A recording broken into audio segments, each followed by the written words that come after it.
Halo, perkenalkan nama saya Josefina Salsabila Adini Ternoni. Saya dari jurusan Administrasi Bisnis dan hari ini saya akan mereview sebuah buku berjudul Introduction to Sociology. Yang pertama yaitu Perspective Sociologis. Sosiologi sebagai poin pengantar. Nah, sosiologi adalah sebuah studi ilmiah tentang masyarakat, manusia, dan interaksi sosial. Sebagai sosiolog, tujuan utama kita adalah memahami tujuan sosial dan mencari pola yang berulang dalam masyarakat. Kami tidak menggunakan fakta secara selektif untuk membuat acara bincang-bincang yang meriah, menjual surat kabar, atau mendukung satu sudut pandang tertentu. Sebaliknya, sosiolog terlibat dalam upaya ilmiah yang ketat, yang membutuhkan objektivitas data-set. Fokus utama sosiolog adalah kelompok, bukan individu. Sosiolog berusaha memahami kekuatan yang beroperasi di seluruh masyarakat. Kekuatan yang membentuk individu, membentuk perilaku mereka, dan dengan demikian menentukan peristiwa sosial. Apakah sosiologi akal sehat? Akal sehat adalah apa yang orang kembangkan melalui pengalaman hidup sehari-hari. Dalam arti yang sangat nyata, seperangkat harapan tentang masyarakat dan perilaku masyarakatlah yang memandu perilaku kita sendiri. Sayangnya, ekspektasi ini tidak selalu dapat diandalkan atau akurat karena tanpa penyelidikan lebih lanjut. Kita cenderung mempercayai apa yang kita ingin percayai, melihat apa yang ingin kita lihat, dan menerima berbagai fakta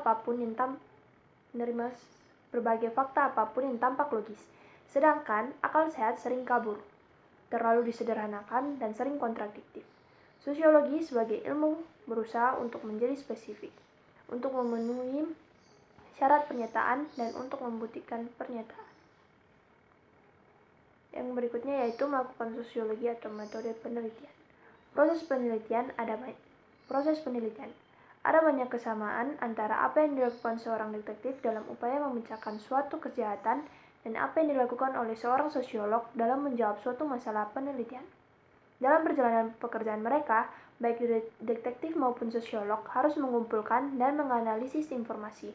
Untuk detektif, tujuannya adalah untuk mengidentifikasi dan menemukan penjahat, serta mengumpulkan bukti cukup untuk memastikan bahwa identifikasi mereka benar. Sosiolog mengembangkan hipotesis, mengumpulkan data, dan mengembangkan teori untuk membantu mereka memahami perilaku sosial. Meskipun tujuan khusus mereka berbeda, baik sosiolog maupun detektif mencoba menjawab dua pertanyaan umum. Yang pertama, mengapa sesuatu terjadi, dan dalam keadaan apa hal itu mungkin terjadi lagi? Artinya, sosiolog berusaha menjelaskan dan memprediksi. Semua masalah penelitian memerlukan penekanan dan pendekatan khusus mereka sendiri. Prosedur penelitian biasanya disesuaikan dengan masalah penelitian.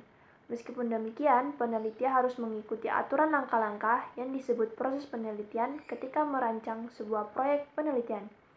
Singkatnya, proses penelitian melibatkan mendefinisikan masalah, meninjau penelitian sebelumnya tentang topik tersebut, mengembangkan satu atau lebih hipotesis, menentukan desain penelitian. Berikutnya yaitu budaya. Konsep budaya. Budaya pada dasarnya adalah cetak biru untuk hidup dalam masyarakat tertentu. Dalam pidato umum, orang sering merujuk pada orang yang berbudaya sebagai seseorang yang memiliki minat pada seni, sastra, atau musik, menunjukkan bahwa individu tersebut memiliki selera gaya, atau apresiasi estetika yang sangat berkembang terhadap hal-hal yang lebih baik. Namun bagi sosiolog, setiap manusia berbudaya. Dalam setiap kelompok sosial, budaya diturunkan dari satu generasi ke generasi berikutnya. Tidak seperti makhluk lain, manusia tidak mewariskan banyak pola perilaku melalui gen mereka. Sebaliknya, budaya diajarkan dan dipelajari melalui interaksi sosial. Kelanjutan budaya. Setiap kelompok sosial memiliki kebudayaannya sendiri yang spesifik. Caranya sendiri dalam melihat, melakukan, dan membuat sesuatu atau tradisinya sendiri. Beberapa budaya sangat mirip satu sama lain dan satu sama lain sangat berbeda. Ketika individu berpergian ke luar negeri ke negara-negara dengan budaya yang sangat berbeda dari mereka sendiri, pengalamannya bisa sangat mengecewakan. Yang berikutnya yaitu sosialisasi dan pengembangan. Menjadi orang biologi dan budaya. Setiap manusia dilahirkan dengan seperangkat Gen, unit materi biologis yang diwariskan. Setengah diwarisi oleh ibu, setengah dari ayah. Tidak ada dua orang kecuali kembar identik yang memiliki gen yang sama persis. Gen terdiri dari zat kimia yang rumit, dan satu set lengkap gen ditemukan di setiap sel tubuh. Proyek Genom Manusia telah menemukan bahwa manusia memiliki sekitar 30.000 gen, hampir dua kali jumlah dari lalat buah. Gen mempengaruhi proses kimia dalam tubuh kita dan bahkan untuk mengendalikan beberapa proses ini sepenuhnya. Misalnya, hal-hal seperti golongan darah, kemampuan untuk merasakan keberadaan bahan kimia tertentu, dan ketidakmampuan beberapa orang untuk membedakan warna hijau dan merah tertentu sepenuhnya di bawah kendali gen. Bab berikutnya yaitu interaksi sosial, memahami sosialisasi interaksi. Max Weber adalah seorang sosiolog pertama yang menekankan pentingnya interaksi sosial dalam studi sosiologi. Dia berpendapat bahwa tujuan utama sosiologi adalah untuk menjelaskan apa yang dia sebut tindakan sosial, sebuah istilah yang dia gunakan untuk merujuk pada apapun yang dilakukan orang secara sadar karena orang lain. Weber mengklaim bahwa untuk menafsirkan tindakan sosial, kita harus menempatkan diri kita pada posisi orang yang kita pelajari dan mencoba memahami pikiran dan motif mereka. Di mana interaksi sosial terjadi membuat perbedaan dalam apa artinya. Edward C. Hall mengidentifikasi 3 elemen yang secara bersama-sama menentukan konteks interaksi sosial. Latar atau tempat fisik. Yang pertama adalah latar atau tempat fisik, yang kedua lingkungan sosial, dan yang ketiga adalah aktivitas di sekitar interaksi sosial. Tindakan mendahulunya terjadi bersamaan dengannya dan menyusulnya. Konteks interaksi terdiri dari banyak elemen. Tanpa pengetahuan tentang elemen-elemen ini, tidak mungkin untuk lokasi dan konteks di mana interaksi sosial berlangsung membuat perbedaan dalam maknanya. Tahu arti dari interaksi yang paling sederhana sekalipun. Misalnya orang Jerman dan Amerika memperlakukan ruang dengan sangat berbeda. Kelompok organisasi sosial.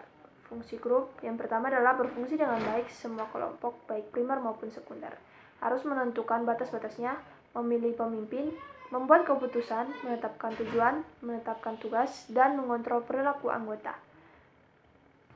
Dalam memilih pemimpin, semua kelompok harus bergulat dengan masalah kepemimpinan. Seorang pemimpin adalah seseorang yang menempati peran sentral atau posisi mendominasi dan pengaruh dalam suatu kelompok.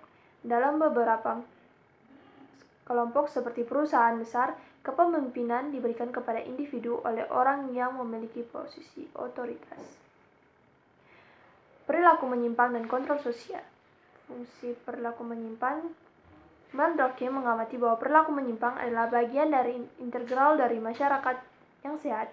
Mengapa ini benar? Jawabannya, menurut Durkheim, adalah bahwa dengan adanya perilaku menyimpang, suatu kelompok sosial menjadi bersatu dalam tanggapannya.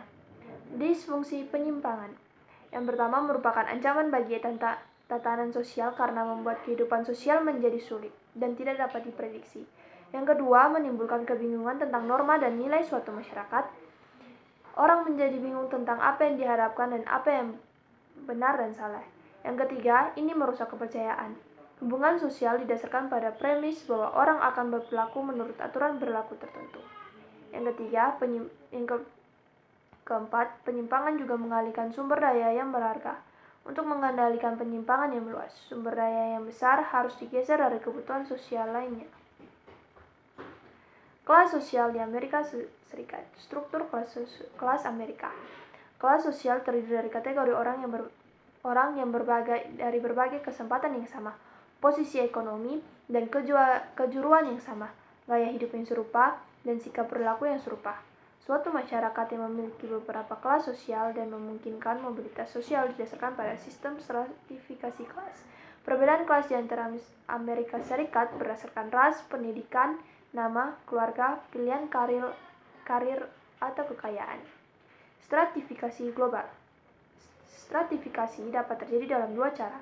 Yang pertama, orang dapat ditugaskan untuk peran sosial, menggunakan sebagai dasar penetapan status yang dianggap berasal dari karakteristik yang mudah diidentifikasi seperti jenis kelamin, usia, nama keluarga, atau warna kulit, di mana mereka tidak memiliki kendali. Yang kedua, posisi orang dalam hierarki sosial dapat didasarkan pada tingkat tertentu pada status yang mereka capai. Minoritas, ras, dan etnis.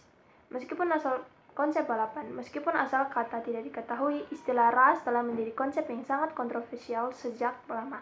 Banyak pakar menduga bahwa itu berasal dari kata Semit yang berasal dari kata yang diterjemahkan oleh beberapa terjemahan Alkitab sebagai ras, seperti dalam ras Abraham, tetapi sebaliknya diterjemahkan sebagai benih atau generasi.